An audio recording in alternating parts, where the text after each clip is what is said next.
સંગીતાબેન, તમને હવે ડૉક્ટરે આ જે થેરપી આપી એના પછી તમને શું ફરક લાગ્યો તમારામાં?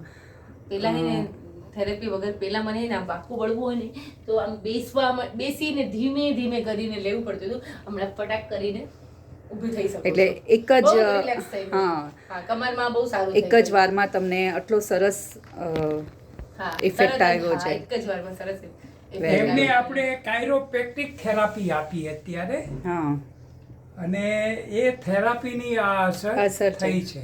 હવે એમનો બીજો પ્રોબ્લેમ એ આપણને કે હોય તો તમને કાંઈ બીજું હજી કાંઈ શરીરમાં કંઈ સ્કિનનો પ્રોબ્લેમ છે. બોલો એની સામે. મને સ્કિનનો થોડો પ્રોબ્લેમ છે.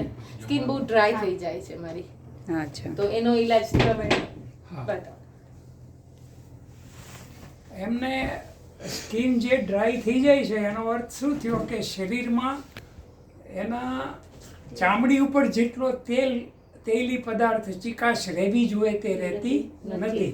અંદર ભર્યું છે પણ બહાર દેખાતું નથી.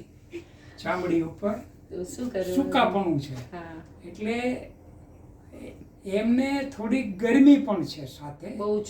હા, એટલે ગરમીને કારણે સુકાઈ જાય છે અને વાયુ ભેગો થયો એટલે એને વાત અને સાથે એને પિત્ત એ બે વસ્તુ ભેગી થઈ છે.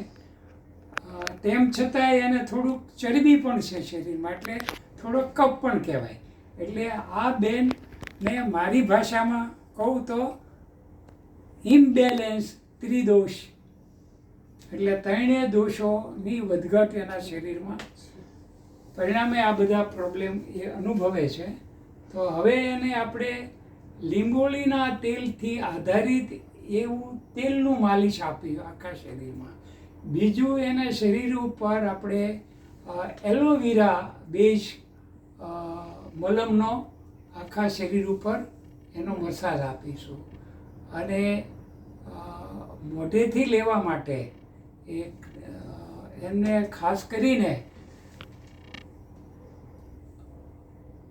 પિત્ત વિરોધી એવી ઔષધિઓ આપીશું.